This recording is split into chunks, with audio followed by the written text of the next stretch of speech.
of the docking interface between the forward port of Endurance on the left and the pressurized mating adapter on the forward end of the Harmony module and the U.S. segment of the International Space Station. The cone-shaped object at the top of your screen is the nose cap on the Dragon itself, which will be closed prior to Dragon's re-entry back into the Earth's atmosphere on Saturday. After waving off the undocking of Dragon because of weather conditions off the coast of California, a final weather briefing was conducted this morning by NASA and SpaceX managers. The weather conditions were carefully evaluated and determined that winds at the splashdown site off the coast of California are and will be within limits tomorrow morning.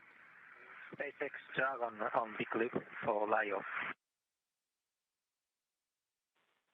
Go ahead, Dragon. We're with you on the big loop. Yeah, LIO cartridge number 4 has been installed in active slot at GMT 1955. We copy. LIO cartridge 4 installed in active slot at 1955. And once again, Takuya Onishi confirming with SpaceX flight controllers in Hawthorne that the air scrubbing canisters have been installed aboard Dragon to help with the scrubbing out of carbon dioxide during Endurance's free flight away from the station through the time of entry and splashdown on Saturday morning. The countdown clocks here in Mission Control are counting towards the command that will be issued 2 hours, 3 minutes, and 30 seconds from now for the retraction of an umbilical that is basically a power and telemetry cable that has provided power to Endurance during its 5 months attached to the forward port of the International Space Station. Once that umbilical retracts, the command that will previously be issued begins the opening of 2 sets of hooks, 6 hooks for each set, that have held Endurance firmly in place to the forward port on pressurized mating adapter number 2 on the forward end of the Harmony module. Once those hooks are opened later today, there will be the first of 2 undocking burns, as they are called. The first for 1.5 seconds to begin the physical separation of Endurance from the International Space Station. The second burn of 5 seconds in duration will accelerate that opening rate and lead to the beginning of 4 so-called departure burns, which will increase the phasing away from the station for Endurance to a safe distance for the deorbit burn that is scheduled for Saturday morning.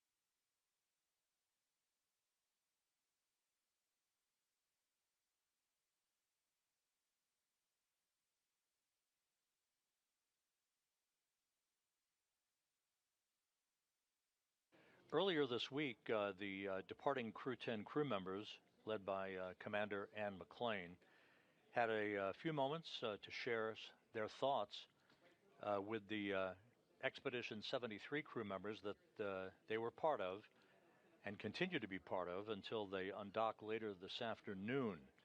That all led into a change of command ceremony in which Takuya Onishi of the Japan Aerospace Exploration Agency handed over station command to Sergei Ryzhikov of Roscosmos. McClain's comments were particularly poignant. Let's take a moment as we replay her comments this past Tuesday as the Crew-10 began preparations to begin their trip home. And as we complete our mission on Space Station, we really want to lead with gratitude for the absolute privilege of getting to live and work aboard this amazing International Space Station. All of us are keenly aware that we may never get to do this again, and we've been very pensive over the last days of understanding what we have all got to be a part of. And we know that there's some tumultuous times on Earth, and there's some people that are going through struggles all around. And we want this mission, our mission, to be a reminder of what people can do when we work together, when we explore together. The foundations of this mission were laid long before any of us got here. This is a short snapshot in time today in our mission. But the International Space Station, this international mission that has been going on for almost 25 years, was made possible by visionaries who years before believed in something this massive. I truly believe that this is one of the biggest feats of cooperation that humans have ever accomplished. It takes people from every country all around the world every single day showing up to support this mission to make it happen. And really, we just get to be, we had the privilege of getting to be here for a short period of that time. But if we think back to 40 years ago when this idea was conceived and the international partnerships started to come together, the atmosphere and the climate politically was very similar to what it is now. There's a lot of people that would say that's not going to be possible. But all it took was visionaries from all around the world to work together, to have a mustard seed of faith that something like this could be done when we work together. Crew-10 has had the absolute privilege of working here for the last 4 months, and we have so much gratitude for all of the ground teams that showed up every day to make this possible. We truly are very humbled to represent humanity, and we hope that we can be a reminder to others of the goodness of humanity and what we really can accomplish when we work together. Once again, those words from Dragon Commander Anne McClain of NASA this past Tuesday during farewell remarks at the beginning of a change of command ceremony. So as we fast forward now, the 4 crew members who are departing the station, McClain, Nicole Ayers, Takoya Onishi, and Kirill Peskov, are aboard Dragon, preparing to configure the systems on their spacecraft before they close the hatch and begin suiting up into their launch and entry suits. Once the hatch is closed, there will be leak checks on both sides of the docking interface that you see there from external camera views on the station. Those leak checks will ensure that we have an airtight seal before we begin to depressurize the small passageway or vestibule that connects Dragon to the forward port of the Harmony module through that pressurized mating adapter on the right side of your screen. Once the vestibule is depressurized and the pressure is equalized on both sides of the docking interface, that will set the stage for the undocking command to be issued by SpaceX flight controllers in Hawthorne, California. That's scheduled 1 hour 57 minutes from now, 5 minutes after that command is issued, and with all 12 hooks holding Endurance to the International Space Station opened. The first undocking burn of about 1.5 seconds in duration will be issued, and that basically breaks the interface between Endurance and the station and marks the official undocking of the vehicle from the orbital outpost. The International Space Station is currently traveling in an orbit 262 miles above the Earth, moving from northwest to southeast across the Atlantic Ocean east of the continent of South America, about to enter an orbital sunset. The station, of course, orbits every 90 minutes in an inclination of 51.6 degrees to either side of the equator.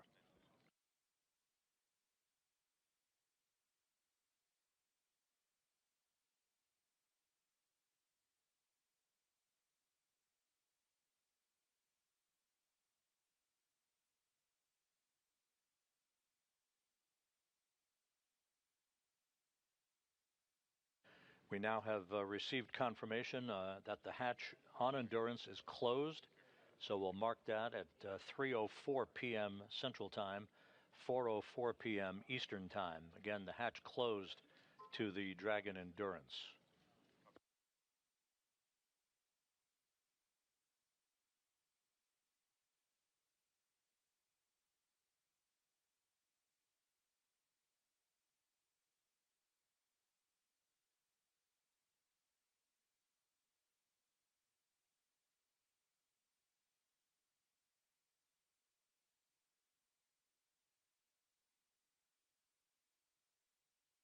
SpaceX Dragon, PPRV ISO valve confirmed visually open. SpaceX copies on the big loop.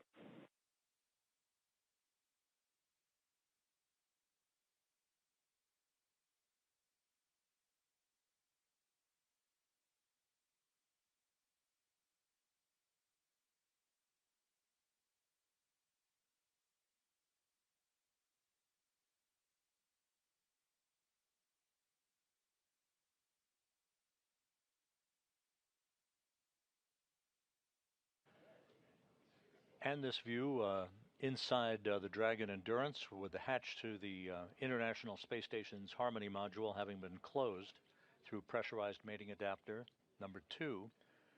You're looking at crew members who are configuring systems prior to completion of their suit-up procedures that will lead to their undocking at 5:05 p.m. Central Time, 6:05 p.m. Eastern Time. Again, this is a 17.5-hour transit away from the station to a splashdown site off the coast of California on Saturday morning.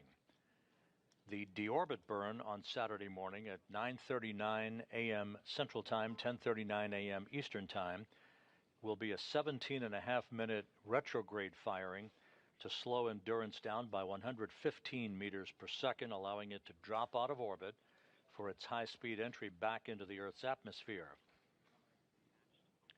About 18 minutes after the deorbit burn, there will be the claw separation that basically holds the trunk in place, followed by the trunk of Dragon, the lower portion of Dragon. That will separate at 9:58 a.m. Central Time, 10:58 a.m. Eastern Time, before Endurance is maneuvered into the proper orientation for entry with the heat shield facing in the direction of travel to ablate or repel heat that will build up around the spacecraft to about 2,500 degrees Fahrenheit.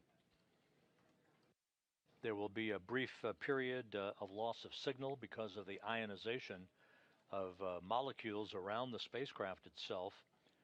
Once we come AOS, or the acquisition of signal following that period of ionization, we'll be set for the deployment of the drogue chutes on Endurance, followed a short time later by the main chute deployment. Splashdown is scheduled at 10:33 and 47 seconds a.m. Central Time, 11:33 and 47 seconds a.m. Eastern Time. That will be 8:33 a.m. off the coast of California. Again, splashdown scheduled on Saturday morning.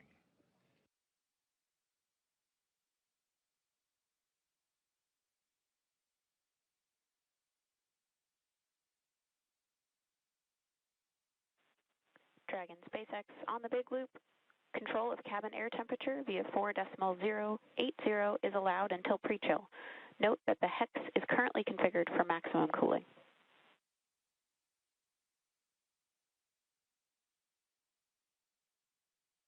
Phase 4.080. And the view inside Dragon, you're looking at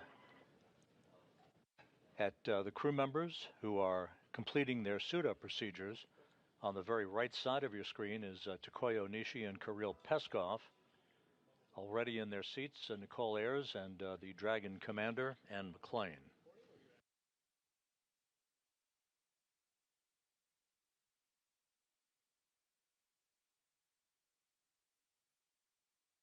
The undocking and departure profile off the forward port of the International Space Station's Harmony module will carry Dragon to a distance of about 400 meters in front of the station, and then a similar distance above the station and behind the station as the departure burns carry Dragon into a trajectory that will result in it phasing away from the International Space Station over the course of about 17 hours prior to the deorbit burn that will ultimately bring Endurance home. Once again, the mission will wrap up tomorrow morning, with Crew-10 having spent 148 days in space, 146 of them aboard the station, a journey of 2,368 orbits spanning 62.7 million miles.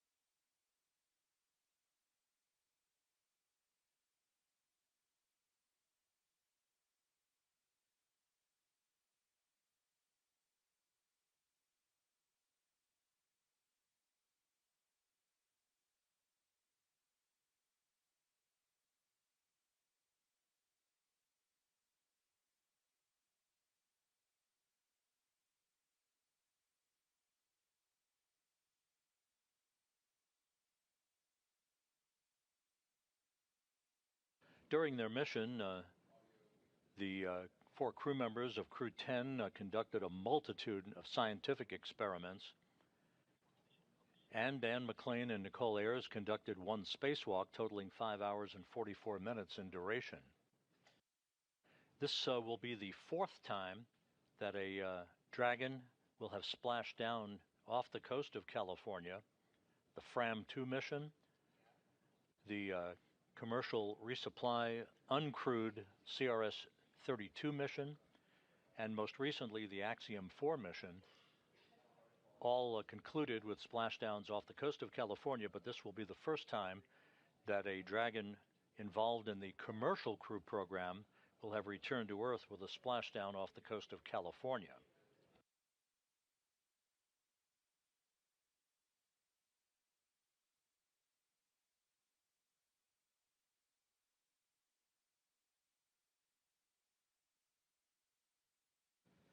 And in the near field of view, Roscosmos cosmonaut Kirill Peskov completing his suit up and his strap in to his seat.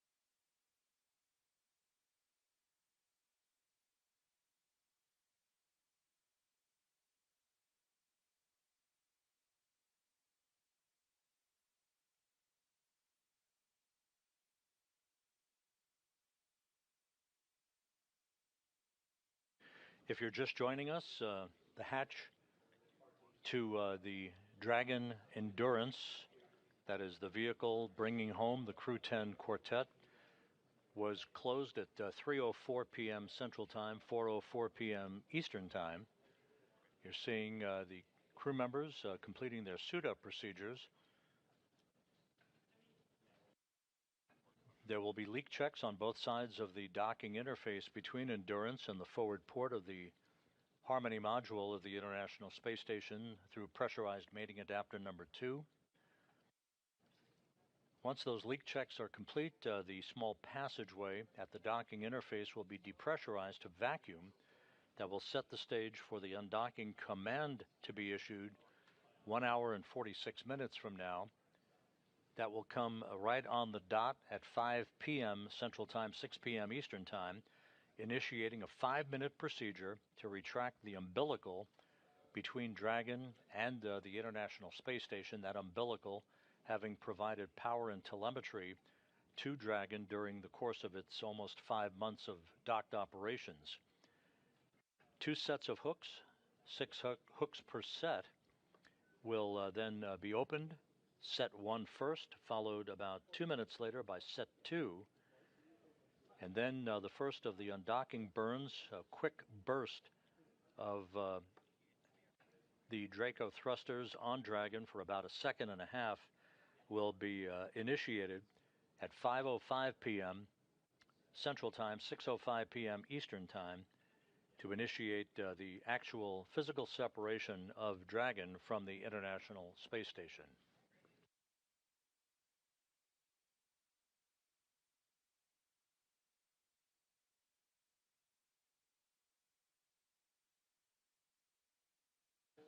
While we have a handover in our downlink video from the station through our tracking and data relay satellite system, you're looking at Flight Director Allison Bollinger on the right side of your screen, joined to her right by spacecraft communicator Tess Caswell, who has been talking to both the departing Dragon crew and the Expedition 73 crew, who remain on board the complex. For Sergei Ryzhikov, Johnny Kim, and Alexei Zabritsky, who launched aboard Soyuz back in September, the Soyuz MS-27 spacecraft, this is their 123rd day in space, to the Harmony module that will be closed a short time from now, initiating the beginning of the equalization of pressure and the ultimate depressurization of that vestibule, very short passageway between Dragon and the International Space Station.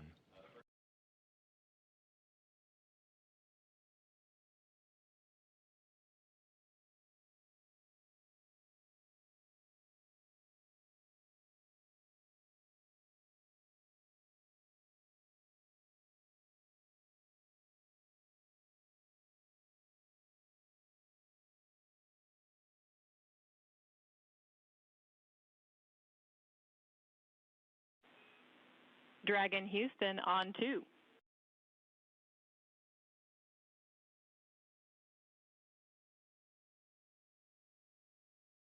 Houston Dragon, go ahead. Stand by for Big Loop RF audio config.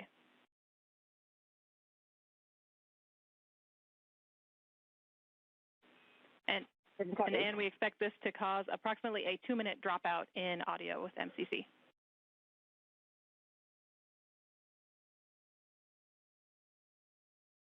See a 2-minute dropout, and for everyone's awareness, we are starting section 5 of 4.010. All 4 crew members are seated, and strapped in.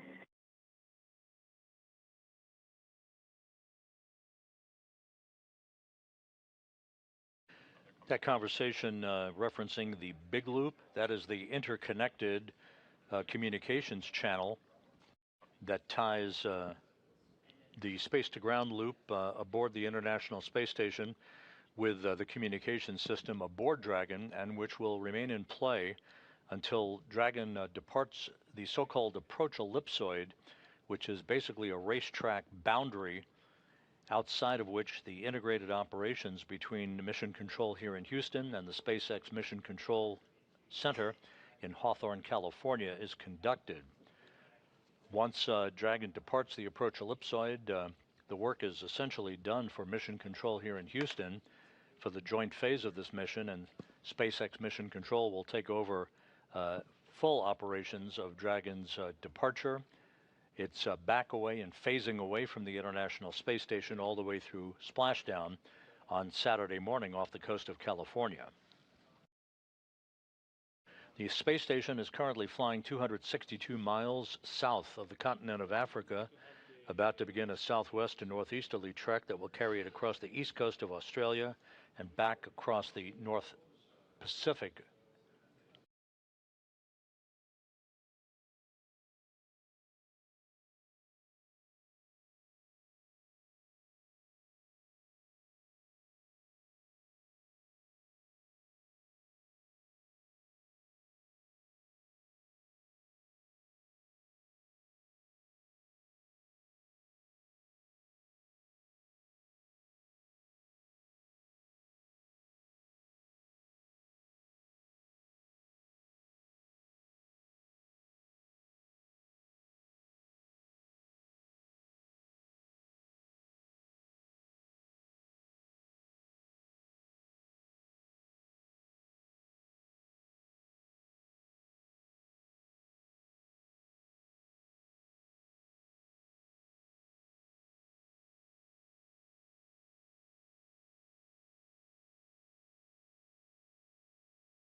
And as you can see on the left side of your screen, the hatch is now closed on the station side of the docking interface. As Zena Cardman cleans up some of the equipment prior to the start of the leak checks that will be conducted between Dragon and the International Space Station to ensure that we have a tight seal before the depressurization of the passageway that will be the precursor to the undocking of Endurance from the station. Physical separation scheduled at 5:05 p.m. Central, 6:05 p.m. Eastern Time.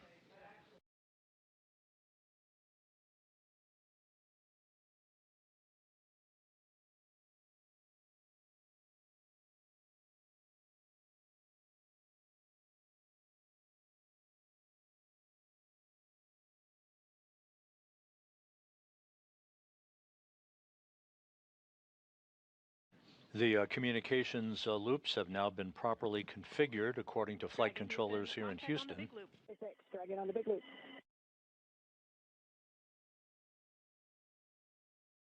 Houston Dragon, we have you loud and clear. All right.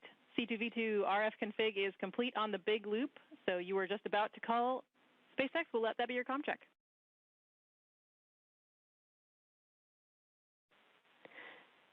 And Dragon, SpaceX has you loud. Thanks, Tess. Thanks, Cronus. SpaceX Dragon, we are complete with...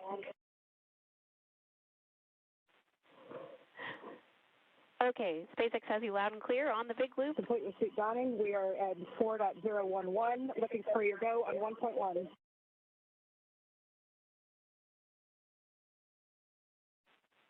Dragon, you are go to begin suit leak check procedure 4.011.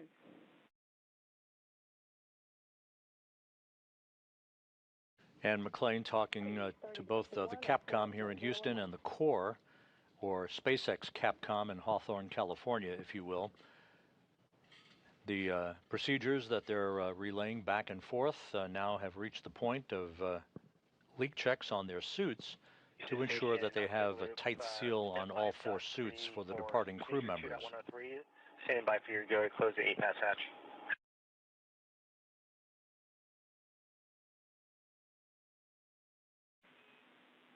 And Johnny, before we give you that go, we'd like to confirm that you saw no damage or debris in your inspection in 5.2.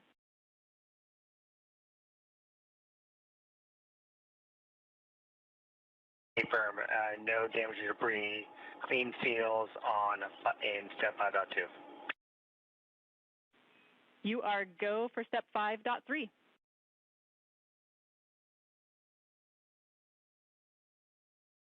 Work. NASA's Johnny Kim talking to Tess Caswell, the Capcom here in Houston, as they are about to complete the series of hatch closure procedures, this being the final hatch between the pressurized mating adapter and Harmony itself, that will set the stage for not only the suit leak checks for the 4 Dragon Endurance crew members, but also set the stage for the depressurization of the vestibule connecting Dragon to the International Space Station.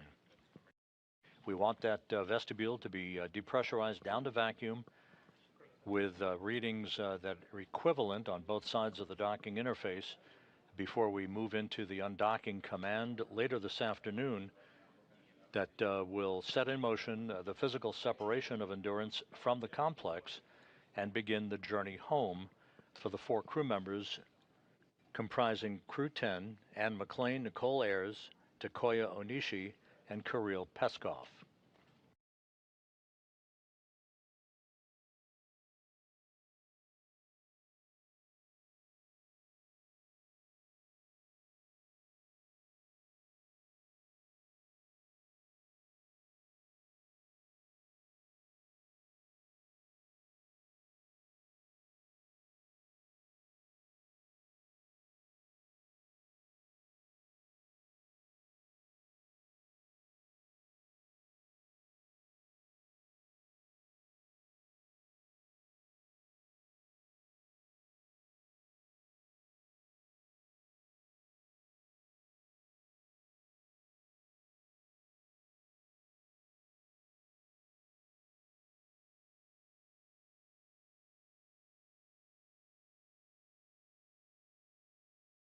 SpaceX Dragon on the big loop, step 2.2, ready to pressurize.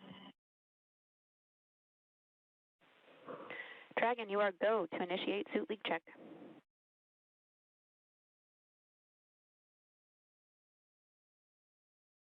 Copy, go.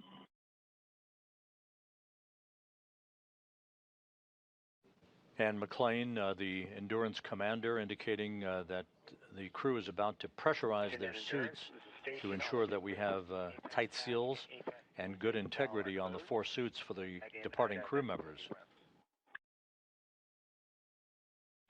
Houston copies.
Leak checks underway for the 4 suits. About 1 minute left before we should hear from SpaceX that we have 4 good suits.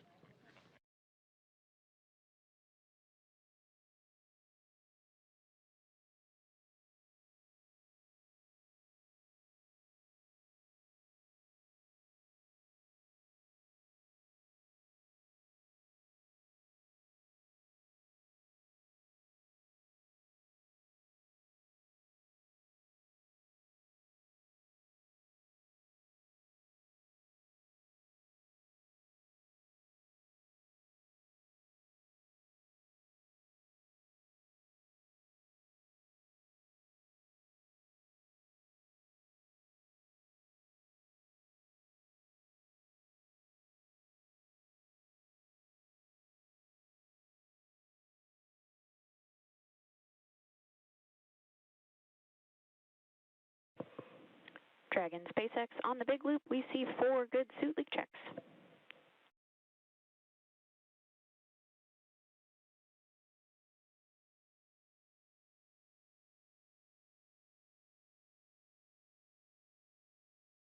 Copy, good suit leak check. And as you heard in that communications, 4 good leak checks performed on the suits, being worn by Anne McLean, Nicole Ayers, Takoya Onishi, and Kirill Peskov, with their crew members who soon will be departing the International Space Station, all buttoned up now, conducting final pre-departure preparations. We will point towards our next broadcast that is coming up at 4:45 p.m. Central Time, 5:45 p.m. Eastern Time, when we here in Houston will be joined by our colleagues in Hawthorne, California at SpaceX Mission Control for the undocking of Endurance from the International Space Station and the beginning of the trip home for the Crew-10 crew members. So again, the hatch is closed, the suits have been verified to be airtight, and the stage is set for the departure of Crew-10 from the International Space Station about 1 hour and 34 minutes from now. With that, we'll sign off this broadcast, and we'll be back with you in about 1 hour and 15 minutes for the undocking of Endurance from the International Space Station. 6, 5, 4. I feel the liftoff. The clock has started. Liftoff. We have a liftoff. Roger, 0G. I feel fine. Godspeed, John Glenn. Tranquility Base here. The Eagle has landed. Roger, Tranquility. We copy you on the ground. New possibilities are opening up for scientific cooperation between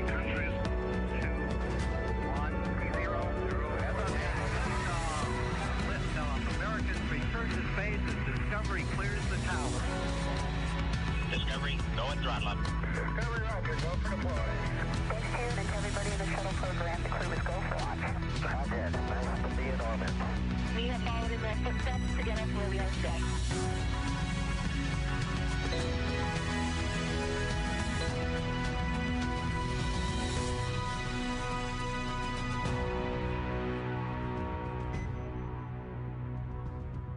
It's Friday, August 8th, and we're joining you today from SpaceX in Hawthorne, California. We're following along with the Dragon Endurance spacecraft as we await Crew-10's departure from the International Space Station. Right now, we're expecting that process to begin shortly after 3 p.m. Pacific and 6 p.m. Eastern. I'm Ronnie Foreman, a senior sales manager here at SpaceX. And I'm Anna Schneider with NASA Communications. It's great to be here. It's great to have you here, Anna. And of course, thank you for everyone tuning in to watch us live with our coverage today of Dragon completing its 10th crew rotation mission to the space station through NASA's Commercial Crew Program. Crew-11 arrived on station on Saturday, August 2nd at 2:27 a.m. Eastern, and they will be taking over for Crew-10, who are now headed home. That's right, Ronnie. Crew-11 launched just last week on Friday, August 1st at 8:43 a.m. Pacific, 11:43 a.m. Eastern from Launch Complex 39A at NASA's Kennedy Space Center in Florida, with NASA astronauts Commander Zena Cardman and pilot Mike Fink, JAXA, or Japan Aerospace Exploration Agency astronaut and mission specialist Kamiya Yui, along with Roscosmos cosmonaut and mission specialist Oleg Platonov. The crew has since spent a few days in space, with those days docked to the space station being a handover period where they learn to live and work on station from the departing crew.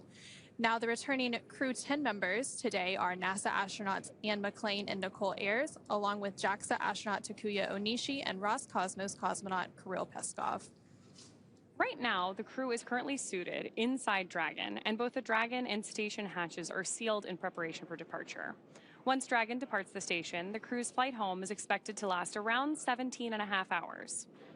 Shortly after separation, Dragon will use its Draco thrusters to carefully move away from the station and complete a phasing burn that will prepare it to re-enter the Earth's atmosphere. Following phasing, Dragon will complete deorbit, re-entry, and splashdown. During our deorbit sequence, several events will occur, including trunk separation, closure of the nose cone, a deorbit burn, deployment of the drogue and main parachutes, and finally, splashdown. And of course, like all of our mission with Crew-10 so far, Mission Control, SpaceX, and of course on the big loop connected to Houston, we'll be monitoring their progress all the way. You've got a great view of Mission Control at SpaceX here, but we'll hear call-outs from Mission Control in Houston here shortly.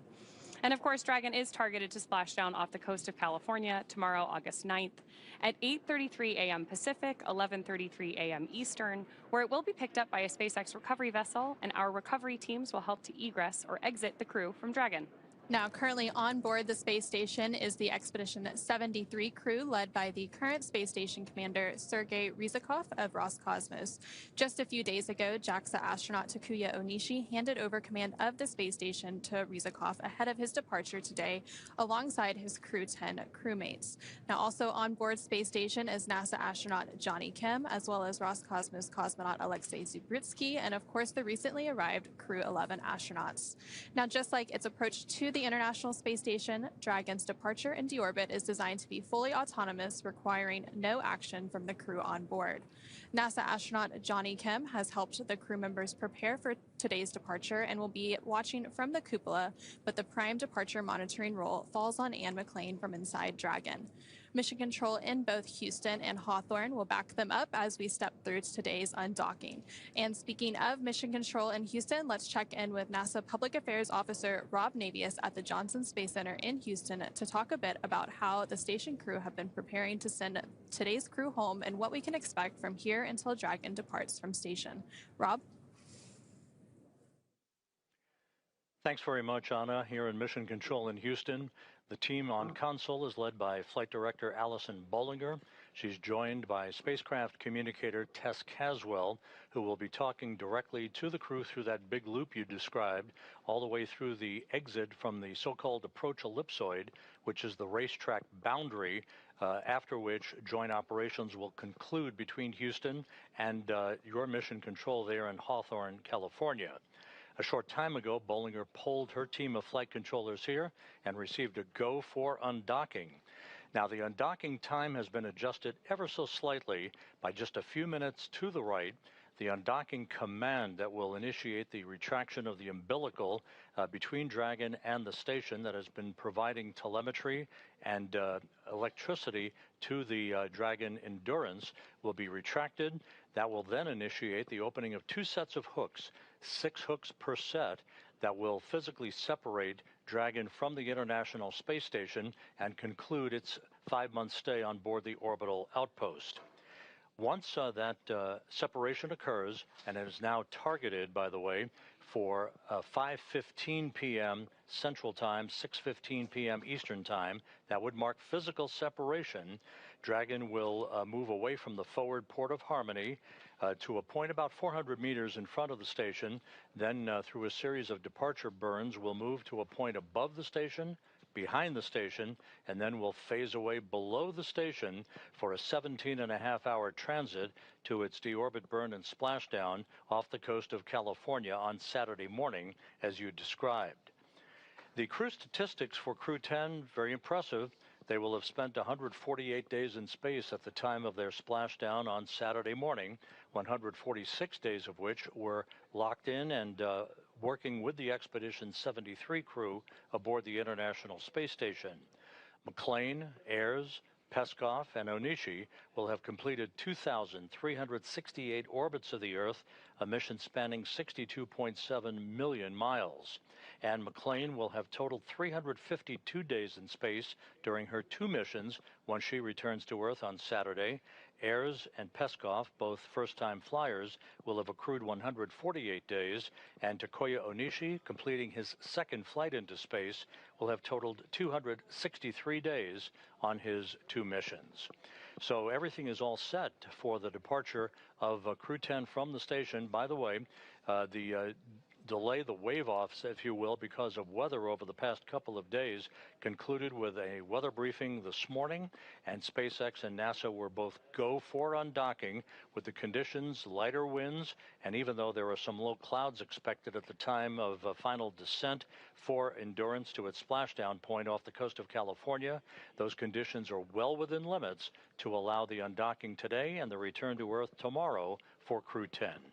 With that, we'll hand it back to Ronnie and Anna in Hawthorne and stand by for physical separation.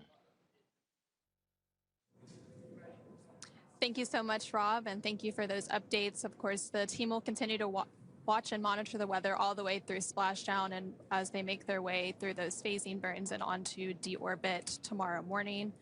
And we heard just a minute ago that the teams were doing their final go, no-go poll. Again, they do all of these checkpoints and sequence all the way up through undocking to make sure all the teams are ready to go. And should for any point they have to wave off last minute for weather or whatever it may be, there's of course opportunities down the road. Yeah, absolutely. And because it does take us time to get back from the International Space Station to our splashdown location, we're monitoring weather not just at the time of separation, but trying to do that forecast ahead to make sure that we're going to have an easy splashdown for our crew, who are coming back from, almost 150 days in space. I want to make sure it's a warm welcome back here in California. Yeah. And now let's take a moment to go ahead and meet the crew that we're bringing home today before they depart the International Space Station. So first up, we have NASA astronaut Anne McLean, who is your Crew-10 commander. Born and raised in Spokane, Washington, NASA selected McLean as an astronaut candidate in 2013. Crew-10 is her 2nd space flight after launching aboard the Soyuz MS-11 in 2018 and serving as a flight engineer on the International Space Station for expeditions 58 and 59. At the conclusion of this mission, as Rob mentioned, she will have spent 352 total days in space across her 2 missions, completing a total of 3 spacewalks for 18 hours and 52 minutes outside the orbiting laboratory. McLean is a West Point graduate and a colonel in the U.S. Army. She's a highly decorated Master Army aviator and has more than 2,000 flight hours in 20 different aircraft. McLean is also an avid rugby player and a former member of the USA Rugby Women's National Team, and she currently lives in Houston, Texas. The pilot for Crew-10 is NASA astronaut Nicole Ayres. Crew-10 is her first spaceflight. A major in the U.S. Air Force and the first member of NASA's 2021 astronaut class named to a crew. Following this mission, Ayres will have logged 148 days in space, completing 1 spacewalk for a total of 5 hours and 44 minutes outside the space station. Ayers is a graduate of the U.S. Air Force Academy. Dragon SpaceX on the big loop. Final reconfigurations for undock are complete and nominal. Ground is go for undocking.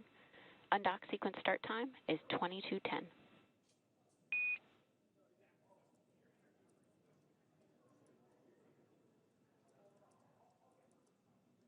SpaceX Dragon, copy, go for undock. Crew has visors down.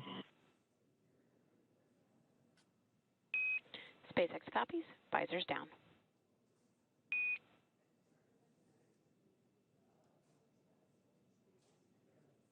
We heard a little bit of chatter there between mission control here in SpaceX communicating with our crew on board. And we've got confirmation that visors are down.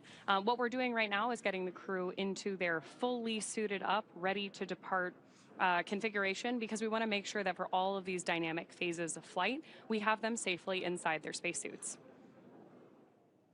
So with that, let's take it back to our crew. We were just discussing mission pilot Nicole Ayers, who is a graduate of the U.S. Air Force Academy in Colorado Springs, Colorado. She has served as an instructor pilot and mission commander in the T-38 Adair and F-22 Raptor, leading multinational and multi-service missions worldwide. She has more than 1,400 total flight hours, including more than 200 hours in combat. Ayers has a twin and was born in San Diego, California. And this is also the second mission to the space station for JAXA, or Japan Aerospace Exploration Agency astronaut Takuya Onishi, after launching aboard the Soyuz MS-01 mission in 2016 and spending 113 days in space as a flight engineer for expeditions 48 and 49. Following Crew-10, Onishi will have logged a total of 263 days in space. Onishi received a Bachelor of Engineering in Aeronautical and Space Engineering from the University of Tokyo and soon embarked on a career in aviation with All Nippon Airways in Tokyo. He was selected as an astronaut candidate by JAXA in 2009, and during his stay on the space station, he became the first Japanese astronaut to capture the Cygnus spacecraft in space. Now, when he's not training, Onishi enjoys flying, playing the saxophone, movies, and hiking. And rounding out our crew, this is mission specialist and Roscosmos cosmonaut Kirill Peskov. Like Ayers, the Crew-10 mission is also his first trip to the International Space Station. After the conclusion of this mission, he will have spent 148 days in space. Before his selection as a cosmonaut in 2018, he was a co-pilot on the Boeing 757 and 767 aircraft for airlines Nordwind and ECAR. Assigned as a test cosmonaut in 2020, he has additional experience in skydiving, zero-gravity training, scuba diving, and wilderness survival. And it's a great crew that we are bringing home. Of course, now on your screen, you can actually see a look inside Dragon that's looking over the shoulders of the pilots and commanders. So Nicole Ayers and Anne McLean there in the center. They're all suited up and getting ready for today's departure. Again, we're just over about 10 minutes away from the undock command, and once that undock command is sent, it takes about 5 minutes to then have that physical separation from station, which will then mark the conclusion of their stay aboard the International Space Station as they make their way home to Earth. And just a few minutes ago, when we were introducing you to the crew, we heard some of those comms. Again, those comms were on what is known as the big loop. So that's that integrated communications loop that includes the team here in Mission Control in Hawthorne, as well as the Mission Control team in Houston, along with the space station crew with Expedition 73 aboard and the Dragon Crew-10, who is departing today. It basically allows all of those teams to be working in tandem and talking on one integrated communications loop. So throughout today's departure activities, that is where we will be hearing those communications between the ground and the station and crew aboard. And right now, the International Space Station and Dragon are orbiting about 260 statute miles above Earth, crossing the southern Indian Ocean.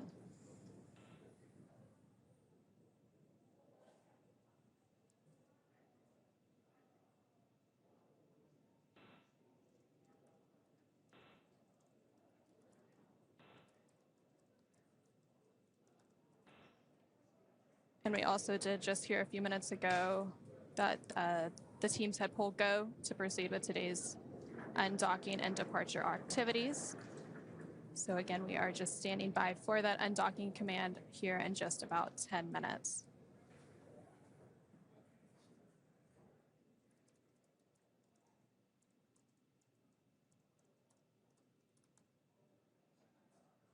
So again, right now, if you are just joining us, we are standing by for Crew-10's departure from the International Space Station. And the view on your screen right now is looking over the shoulder of the pilot and commander for today's mission, up at the 3 touchscreen displays inside the Dragon spacecraft. Our crew is going to use these touchscreens to monitor their progress as they move away from station, even though the maneuver itself is fully autonomous. And as we mentioned a few minutes ago, the Joint Flight Control teams did pull go to proceed with today's undocking and departure. And now that the Joint Flight Control teams are go for undock, we are just awaiting that undock sequence to actually begin. Again, the undock command is scheduled to be sent in about 9 minutes at 3:10 p.m. Pacific, 6:10 p.m. Eastern. Once that command is sent, it will take less than 5 minutes for Dragon to separate from the International Space Station, which has been its home for the last 5 months. At the planned undock time, SpaceX Mission Control will command the undock sequence start, which begins the automatic undocking process we were just talking about. The first step is for the umbilicals to retract. These umbilicals connect Dragon systems to the space station while docked, transferring power, telemetry, and commands between the two vehicles throughout Dragon's stay. Once that's complete, Dragon will unlatch itself from the space station by releasing the 12 hard capture hooks in 2 separate phases, which Rob was telling us about while he was with us a couple minutes ago. All that combined takes roughly 4.5 minutes. And then Dragon will be ready to depart from station and begin to move itself further and further away using the Draco thrusters on board. And Dragon's initial departure from station is a little bit different from other docked vehicles like the Soyuz that rely on springs to push them away from the docking port. Dragon will actually execute 2 short thruster firings called undock burns, and that is what physically separates Dragon from the International Space Station. Those thruster firings use a combination of the 12 Draco engines around the base of the spacecraft, with the first breaking any stiction between Dragon and the docking port, and then the second slowly backing the spacecraft away from the station's Harmony module. And again, Dragon is currently docked to the forward-facing port on the Harmony module. Crew-11 docked last Saturday to the space-facing port. And following that physical separation, which we are expecting at about 3:15 p.m. Pacific, 6:15 p.m. Eastern, we will have depart burn 0, which is the first of 4 departure burns to begin moving Dragon further away from the space station. That initial departure burn, depart burn 0, will then be followed by the second departure burn about 5 minutes later, and that will help move the spacecraft beyond the keep-out sphere. The keep-out sphere is an invisible 200-meter line centered on the space station, and it is one of several safety zones set up to govern spacecraft arriving and departing from the International Space Station. Before moving into the keep-out sphere, spacecraft have to be configured where they would not cross the imaginary boundary for at least 4 orbits, even if the spacecraft lost all maneuvering. And then after that, about 13 minutes later, today that would be around 3:34 p.m. Pacific, 6:34 p.m. Eastern, Dragon will then exit what is known as the approach ellipsoid. Again, it's another imaginary shape, this time a 3-dimensional ellipsoid measuring 4 kilometers by 2 kilometers by 2 kilometers in the same family as the keep-out sphere. One of the key differences with the approach ellipsoid is that vehicles outside of it have to be on what we call a 24-hour safe free drift trajectory, which means the spacecraft would not cross into the approach ellipsoid for at least 24 hours, even if it lost all maneuvering. Again, we're expecting the call for the undocking sequence to begin in about 6 minutes. And then after that happens, it'll be about 5 more minutes before we have physical separation of Dragon carrying Crew-10 away from the International Space Station to conclude their mission.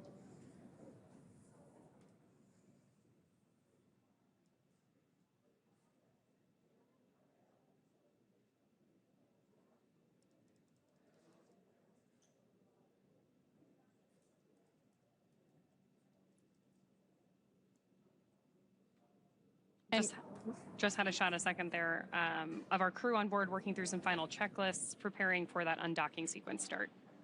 And all throughout today, there have been a lot of procedures that they've had to work through. Before we started today's broadcast, the crew had to work through hatch close procedures, and then they got suited up and completed some leak checks. They also depressurized the vestibule, which is the area in between the Dragon hatch and the space station hatch, which prior to Crew-10's docking back in March would have been exposed to the vacuum of space. Now, of course, after they undocked today, that area will then be re-exposed to that vacuum of space. And during their mission, they conducted quite a bit of science. They contributed to more than 200 different microgravity science and research experiments during their time aboard the International Space Station. And the International Space Station will actually mark a very important milestone this year. It'll be the 25th year of continuous human presence aboard the orbiting laboratory. And during that time, over 4,000 different experiments have been conducted in that unique environment. I'm always struck by when we do these webcasts talking about the expedition numbers of our crew, how many different astronauts have been on board station. And of course, today is the completion of the 10th crew rotational mission as part of the Commercial Crew program. And of course, our 10th Crew Dragon mission to the International Space Station as well.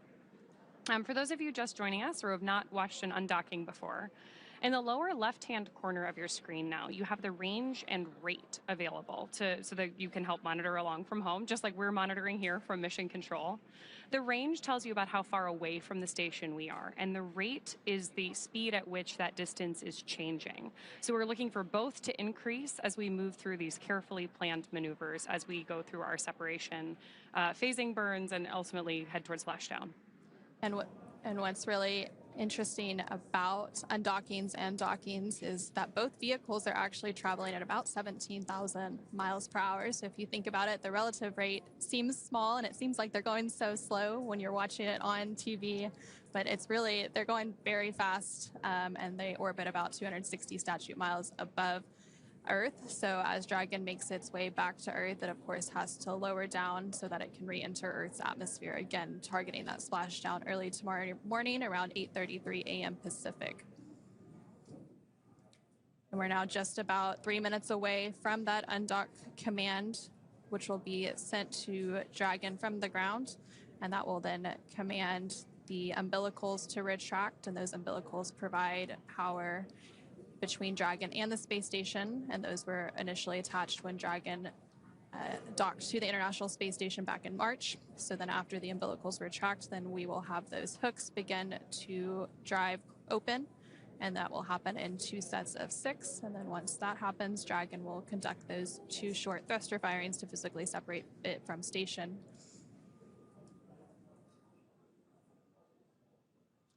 And as you mentioned, this is the same Dragon that docked with Crew-10 back in March. Part of our operating procedure is such that the Dragon spacecraft that launches the astronauts is exactly the same one that brings them back home. So while our Crew-10 astronauts have been aboard the International Space Station, Dragon has been docked to the ISS as well.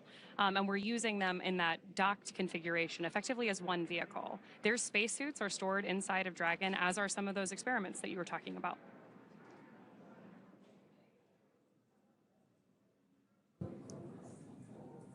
And of course, they had to repack some of those scientific experiments to make their way back to Earth. Again, we're about 1 minute away from that undock command. So as we continue to stand by, let's go ahead and check back in with Rob Navius at NASA's Mission Control in Houston. Thanks very much, you guys out in Hawthorne. Here in Mission Control in Houston, all flight controllers are set for the beginning of the end of the Crew-10 mission and the journey home that will span about 17.5 hours from the time of physical separation to the time of tomorrow's splashdown off the coast of California. We're about 20 seconds away from the issuance of the undocking command from Hawthorne. We'll stand by for confirmation of that. All of Dragon Endurance's systems are in excellent shape, as are the systems aboard the International Space Station, as we stand by about 10 seconds from now for the issuance of that undocking command.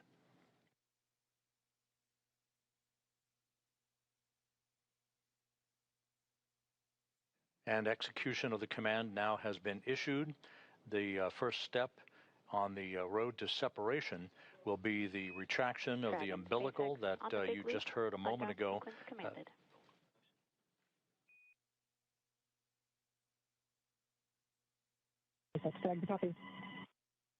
And McLean, the commander of Endurance, acknowledging the issuance of the undocking command, the umbilical being retracted. Once again, this means that Endurance will be on its own in terms of internal power and telemetry, no longer interconnected to the International Space Station.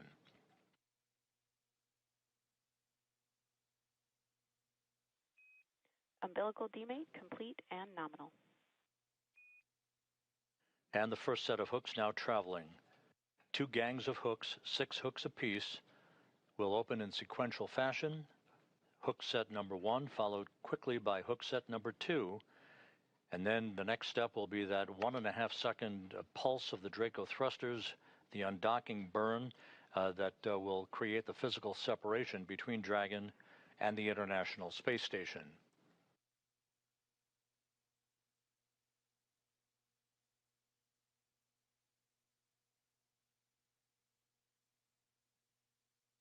The Expedition 73 crew, who will be left on board the station to continue the unbroken presence of humans on board the orbital outpost led by Roscosmos cosmonaut Sergei Ryzhikov. He's the new ISS commander, joined by Alexei Zabritsky, Oleg Platonov, Johnny Kim, Zena Cardman, Mike Fink, and Kimia Yui.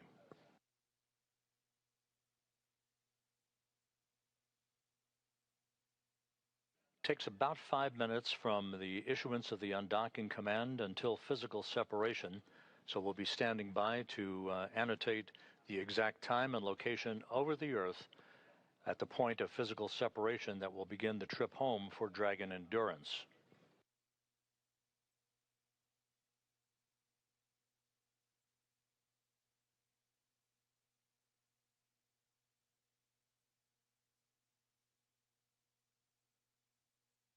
We're currently in an orbital nighttime pass. We should be moving into a daylight pass over the southwestern Pacific Ocean a short time from now. The International Space Station traveling from southwest to northeast in an orbit inclined 51.6 degrees to either side of the equator.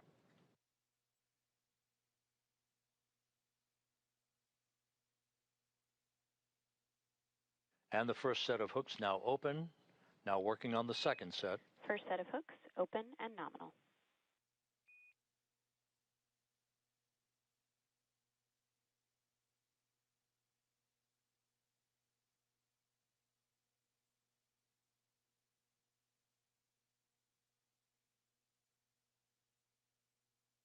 Second set of hooks now driving.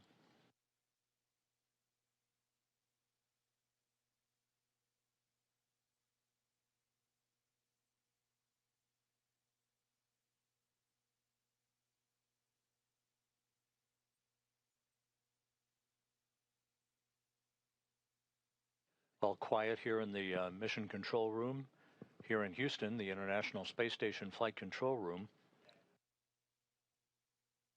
Once the undocking is complete and Endurance is outside of the approach ellipsoid, which will end joint operations between us and the SpaceX team in Hawthorne, the Expedition 73 crew will move into a pre-sleep period and a lengthy sleep period overnight and an off-duty day tomorrow.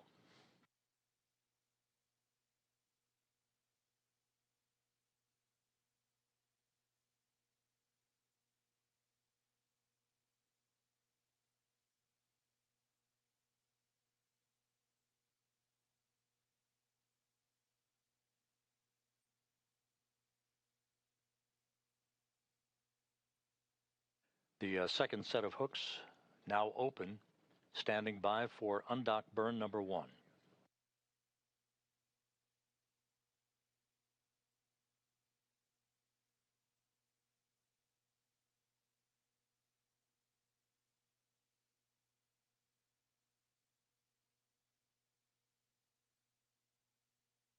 Dragon and the International Space Station flying into an orbital sunrise.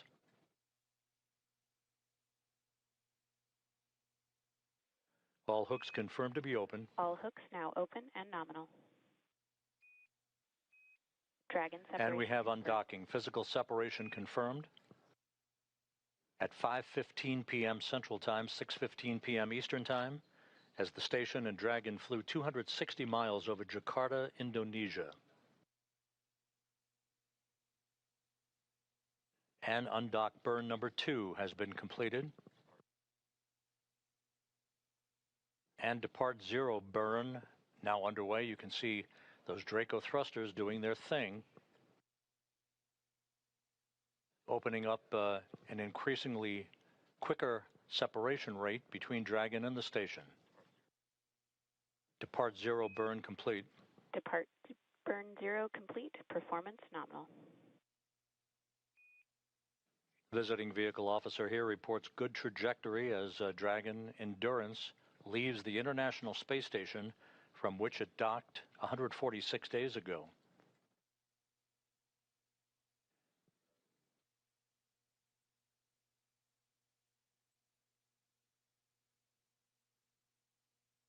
We're about 4 minutes away from depart burn number 1. That'll be a 22-second firing of the Draco thrusters to increase the acceleration of Endurance away from the international outpost. Again, physical separation, undocking occurring at 5:15 p.m. Central, 6:15 p.m. Eastern Time, as Dragon and the station flew 260 miles over Jakarta, Indonesia.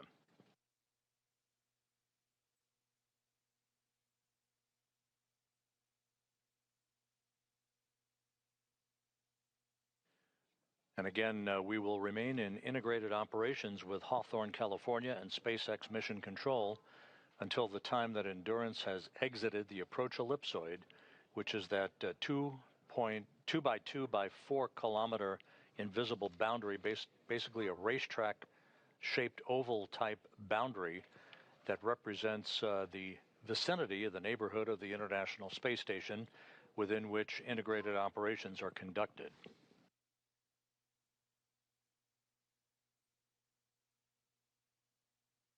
Anne McLean, Nicole Ayers, Takoya Onishi, and Kirill Peskov beginning the journey home that will culminate with their parachute-assisted splashdown off the coast of California Saturday morning.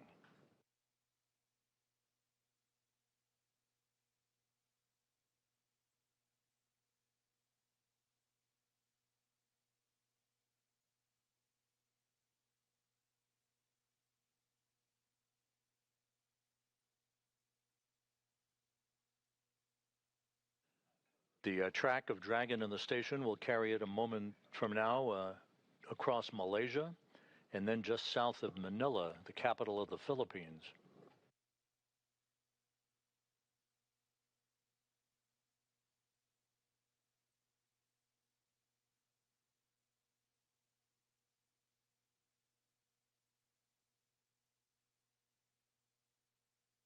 Everything has gone by the book. All of the pre-departure preparations went per the timeline.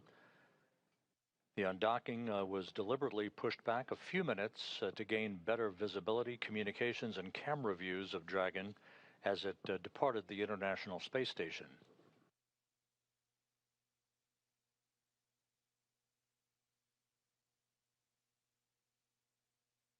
We still are headed for a splashdown on Saturday morning at 10:33 a.m. Central Time, 8:33 a.m. Pacific Time off the coast of California.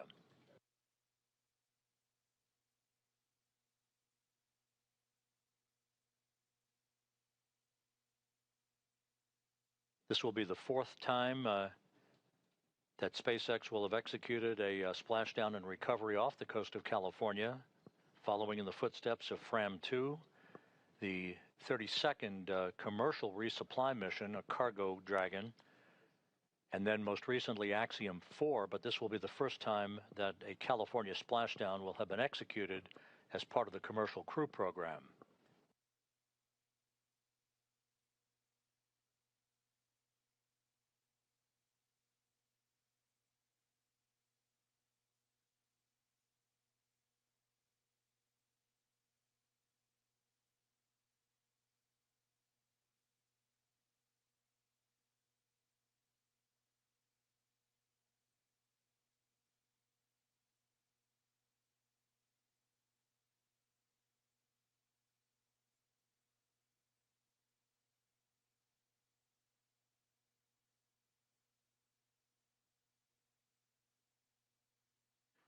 We're about 25 seconds away from departure burn number 1. This is a 22-second firing with a delta velocity change of 0.6 of a meter per second to further increase Endurance's opening rate from the International Space Station.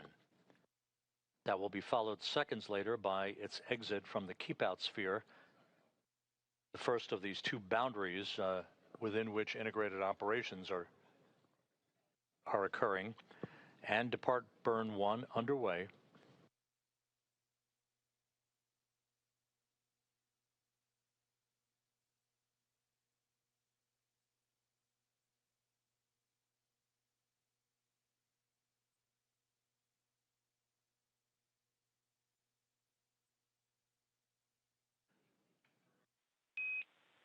Depart burn 1 complete.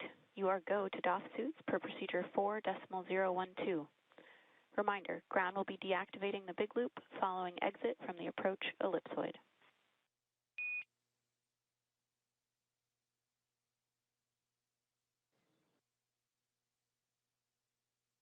Dragon now maneuvering. Crew-10 copies, go to DOF suits. To the ISS crew, Expedition 73 Bravo, it is an absolute privilege to cross paths with you. Good luck in the rest of the mission. Godspeed.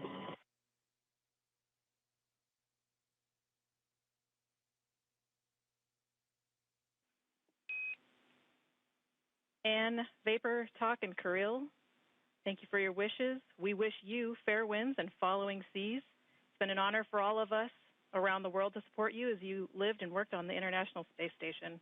We cannot wait to welcome you home to the blue skies of Earth.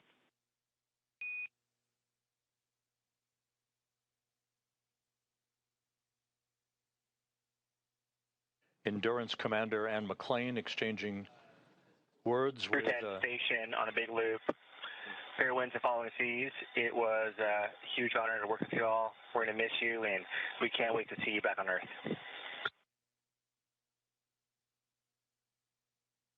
Likewise, Johnny and the rest of the crew, have a great mission. Again, Endurance Commander Anne McClain wishing all the best and a big vote of thanks.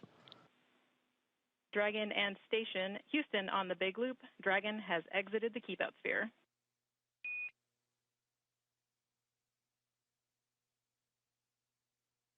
And as you heard, Endurance is now outside of the keep-out sphere. The next milestone will be coming up about 11 minutes from now, and that will be the approach ellipsoid exit to conclude joint integrated operations. And you heard those words from spacecraft communicator Tess Caswell here in Mission Control, as well as NASA astronaut Johnny Kim, who remains on board the station until early December as part of the Expedition 73 crew.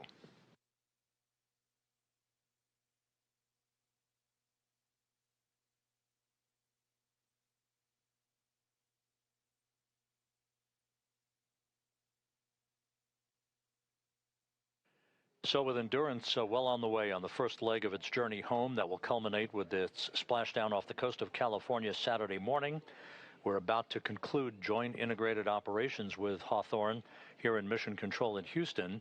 And so with that, we will toss it back to Ronnie and Anna at SpaceX Mission Control in Hawthorne, California. Thanks, Rob.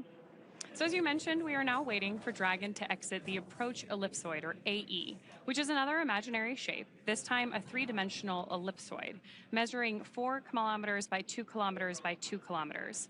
As an easy visual, that's roughly like the shape of a football or maybe a rugby ball, which is appropriate given that our commander today is a rugby player. And it's in exactly the same family as the keep-out sphere for operational purposes. One of the key differences with the AE, though, is that vehicles outside of it have to be on what we call a 24-hour safe, free drift trajectory. That means that the spacecraft would not cross into the approach ellipsoid for at least 24 hours. Again, even if it lost all maneuvering for that call-out once we hear confirmation that Dragon is outside of the AE. And then after the Dragon spacecraft crosses the approach ellipsoid, as Rob mentioned, joint operations will end and responsibility for the spacecraft will be handed back to the SpaceX flight control team here in Hawthorne, California. Again, everything continuing to look good with today's departure for Crew-10 from the International Space Station. Dragon is now just under 400 meters away from the International Space Station. And to recap, the hatches between the International Space Station and Dragon were closed earlier today around 1:04 p.m. Pacific, 4:04 p.m. Eastern Time. And since then, the crew has settled in to begin their 17-and-a-half-hour journey back to Earth. The joint NASA and SpaceX teams then pulled go to proceed with undock. Undock was delayed by SpaceX Crew on the com check on the handheld microphone.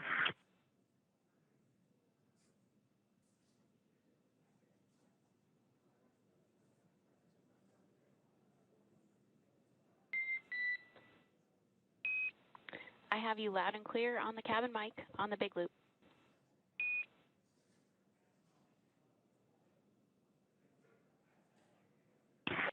Okay, we can hear you loud and clear.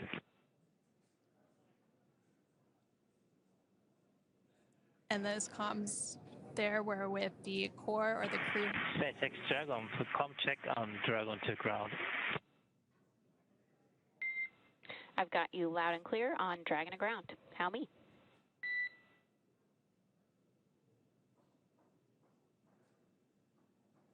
Okay, same. Thanks.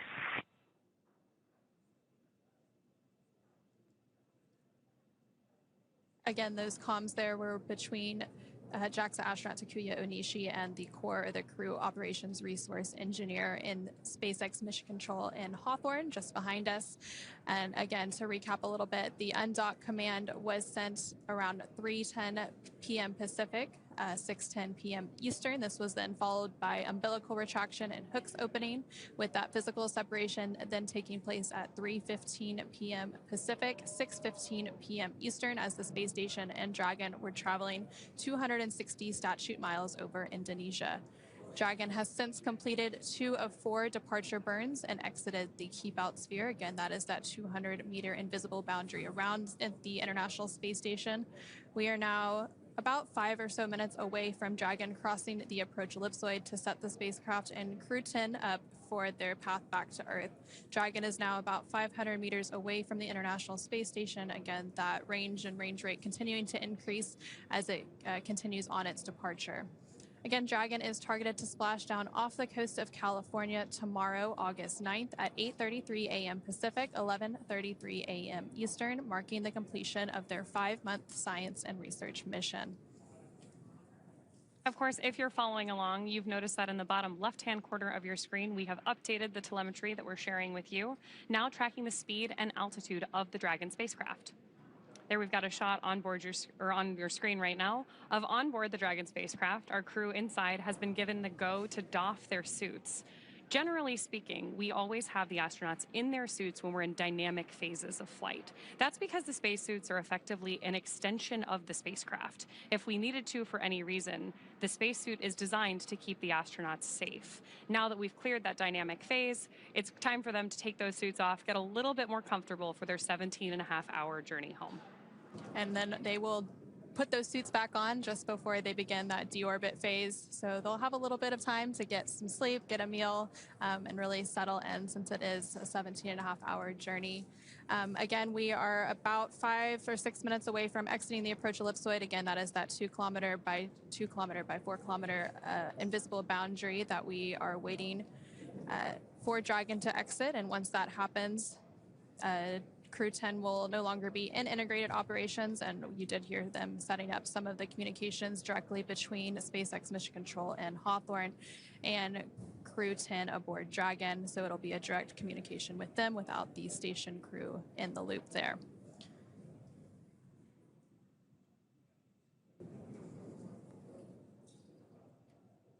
And right now, Dragon is about 600 meters away from the International Space Station, as the International Space Station travels about 260 statute miles over the Pacific Ocean off of the coast of Japan.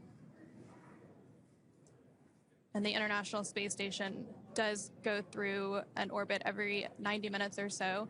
And when we had that undocking, you could see the sunrise. So they were coming into an orbital daytime during that undocking, and that is actually why the undock was delayed by about 10 minutes, just to allow better comms and to get those great views from the International Space Station.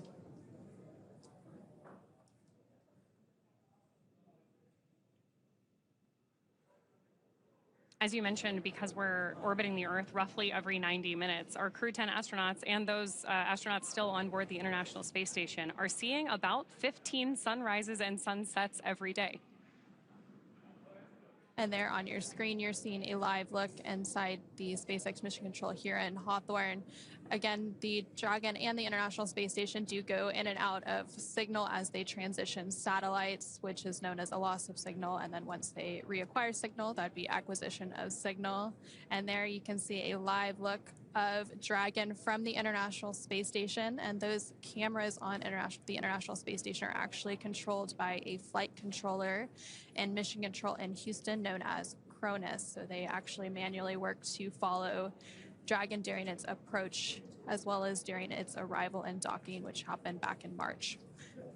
You can already see, as we get this last glimpse of Dragon as it departs the station, how much smaller Dragon is from these cameras on board the International Space Station. We talked about this a little bit earlier, but even though the rate of separation between these two vehicles right now is smooth and steady, which is exactly how we want it to be, they are both traveling about 17,000 miles per hour, which is a just tremendous amount of speed and energy that we have moving between these vehicles. So it's important that every phase of this process is planned, carefully executed, so that we understand what's coming next.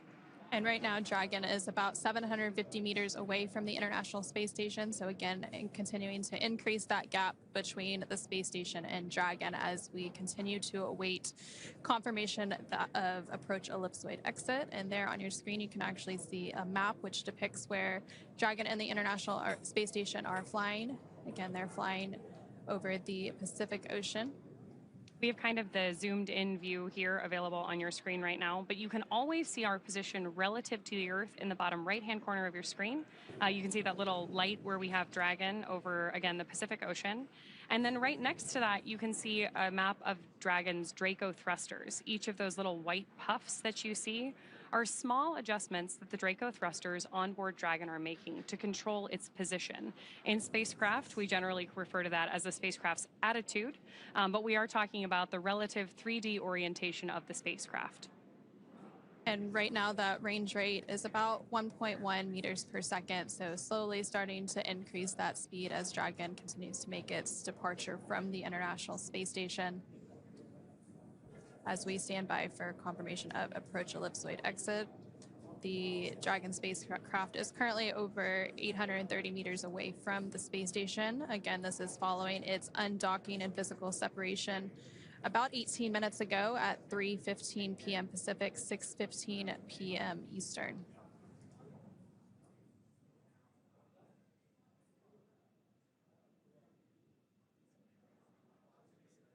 And following the physical separation, which required those two short undock burns, we did have 2 departure burns, and that was the first 2 of 4 departure burns. The depart burn 2, which is the 3rd departure burn, will be coming up about 30 minutes or so after approach ellipsoid exit, and then that will be followed by the final departure burn, depart burn 3, before they get into those phasing burns and then set Dragon up for its deorbit burn early tomorrow morning ahead of splashdown off the coast of California.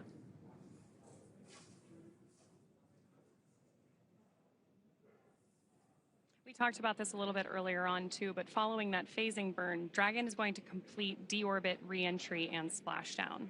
During our deorbit sequence, several events are going to occur, including trunk separation, closure of the nose cone, a deorbit burn, deployment of our drogue and main parachutes, and finally splashdown.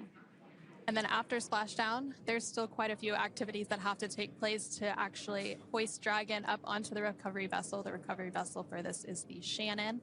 And so the recovery team is getting staged out there. The boat is on its way to the splashdown location, and then there will be a set of helicopters that take the recovery team out to the boat, and they also have 2 fast boats, and so those fast boats will be the first ones out to the splashdown location following that 8:33 a.m. Pacific splashdown tomorrow morning, and they do some initial checks to ensure the safety of the spacecraft before they begin safing it to prepare to lift it up onto the recovery vessel.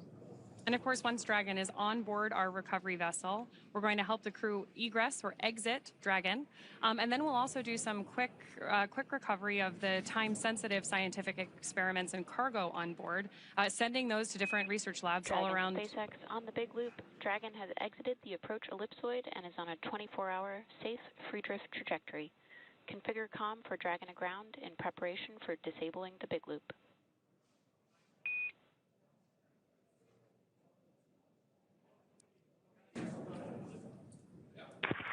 SpaceX Dragon copies. Thank you. And so we did hear confirmation just now that Dragon has exited the approach ellipsoid. Again, that is that invisible boundary measuring 4 kilometers by 2 kilometers by 2 kilometers, and the same family as the keep out sphere. And vehicles outside of it have to be on what we call a 24-hour safe-free trajectory, which means the spacecraft would not cross into the approach ellipsoid for at least 24 hours, again, even if it lost all maneuvering. So now that Dragon and Crew-10 are well on their way back to Earth to conclude their 5-month science and research mission aboard the International Space Station, let's check in one more time with Rob Navius and Mission Control Houston. Thanks, you guys. You mentioned some of the critical activities that are coming up. The most critical activity tomorrow for the Endurance crew will be that deorbit burn that you mentioned. That will be a 17.5-minute retrograde firing of the Draco thrusters, basically a braking maneuver to slow Endurance down by 115.4 meters per second, allowing it to drop out of orbit for its high-speed entry back into the Earth's atmosphere. The direction of travel will keep the heat shield in the direction of travel to repel the temperatures that will build up to some 2,500 degrees around the spacecraft and its 4 occupants. Here in Mission Control, the team led by Flight Director Allison Bollinger is now winding down its activities. The crew on board the station moving into a pre-sleep period. They will wake up in time, however, to watch all of the critical activities that will be uplinked to them for the return of Endurance and its parachute-assisted splashdown in the Pacific Ocean. So with that, we'll wrap it up here in Mission Control in Houston and turn it back to you guys in Hawthorne.